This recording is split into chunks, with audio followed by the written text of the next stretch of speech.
the other thing that seems to happen, I would say too, is that the social media networks are set up so that casual, derogatory, derisive, narcissistic mocking is not only allowed, but staggeringly prevalent. And encouraged. And it's not, well, that's it. It attracts attention and is encouraged. Now, we have to talk during our conversation today about the role that narcissism plays in all of this. Yes. The mobbing, the derisive online comments, and the transsexual phenomenon itself, as well as this claim that subjective claims to identity trump everything, because there is no more signally narcissistic claim than that. Yes, I am exactly. who I say I am, and no one else has a say. It's like, well, really, in a marriage, let's say, you're just who you say you are. You don't have to negotiate your identity with your wife or husband. You never do that with your children. You never do that with your friends. They just go along with whatever game you want to play every bloody second of your life, do they? And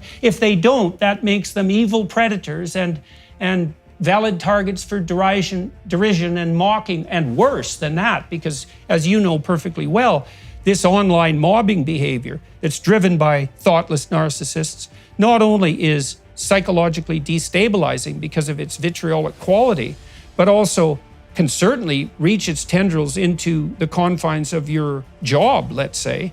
I mean, it's become impossible for me to work as a psychotherapist. I had to leave my job at the university because it became impossible for me to function in both those domains.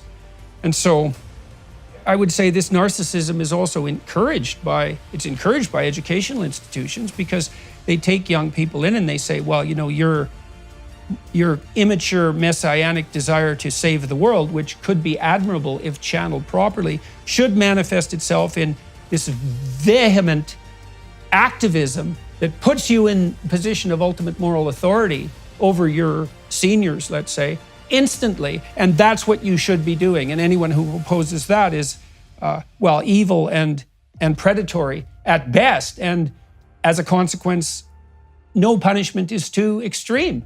And alongside that you must choose your identity off a list of dozens and sometimes hundreds, like that require the most intense, constant rumination and self-examination.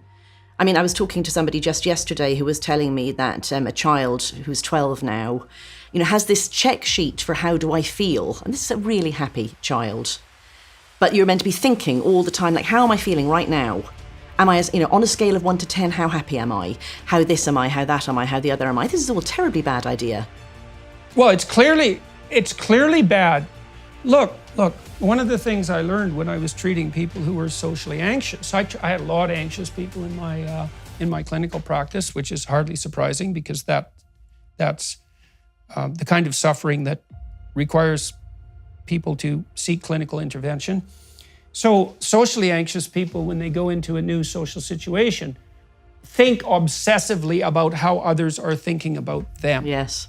And so then they become self-conscious, often about bodily issues, but not only that. They might become self-conscious about their lack of conversational ability and the fact that they're not very interesting and the fact that they're being evaluated by other people. It's a litany of obsessive thoughts. And you might say, well, you could train people to stop thinking about themselves, but you can't stop people from thinking about something by telling them to stop thinking about something. But what you can train people to do is to think more about other people. And so one of the techniques that I used in my practice was, okay, now, when you go into a social situation next time, like we'd go through the niceties of introducing yourself and making sure they knew your name and get that ritualized so that it was practiced and expert and therefore not a source of anxiety. But the next thing is, your job is to make the other person that you're talking to as comfortable as possible, to pay as much attention to them. And so we know that the more you think about yourself, this is literally true. There is no difference between thinking about yourself and being miserable. They load on the same statistical axis.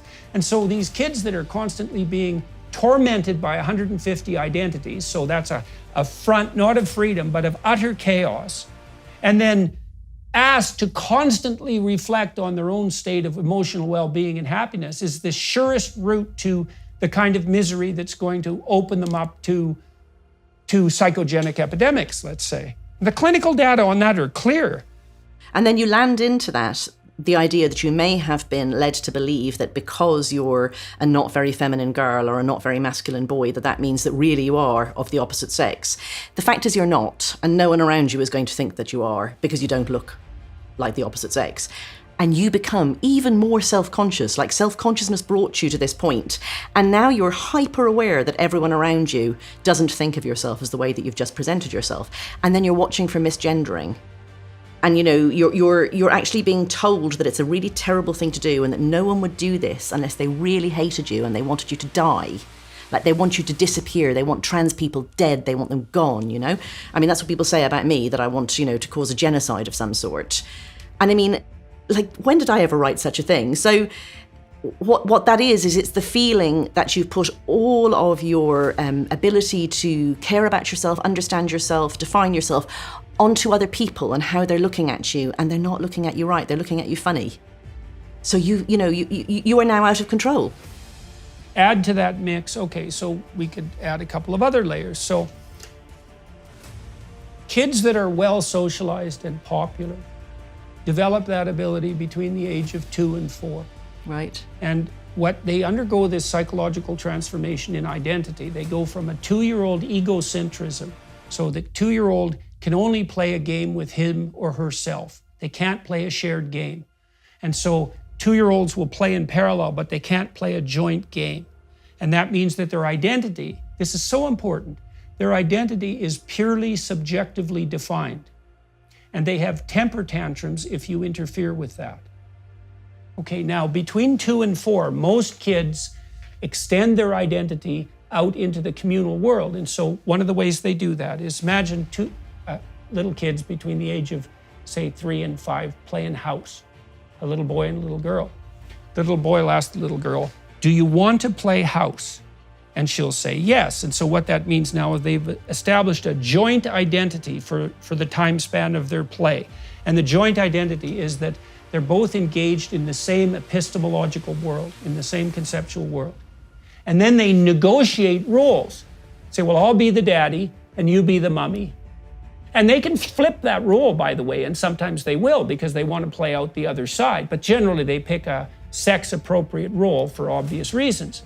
And then, having established the goal, so let's pretend about the household, which is a form of thought, they have to jointly establish an identity that's acceptable to each other.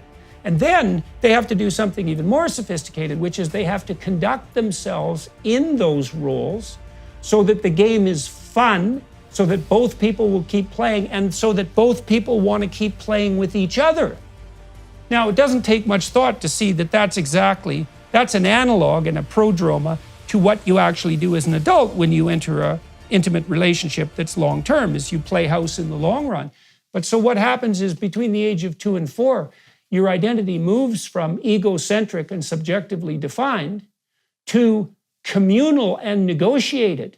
And now this idea that we have that your identity is only what you say it is appeals not only to, I suppose, the ideologues that are pushing it, but it also appeals to people who are developmentally stuck, and I mean this in the deepest sense, are stuck at a 2-year-old level of psychological development. And I think maybe there's a couple of reasons for that. You imagine a lot of kids are only kids now, so they're not socialized by their siblings. A lot of kids have older parents with lots of resources, so they're sheltered in a way that children never have been. And a lot of kids are exposed to computer screens and TV screens at a very early age, so they don't have the opportunity to engage in the kind of dramatic play that helps them develop an extended social identity. And so it's possible, on top of all this, that we have an epidemic of narcissism that's being capitalized on by the woke ideologues who are also likely suffering from the same psychopathology.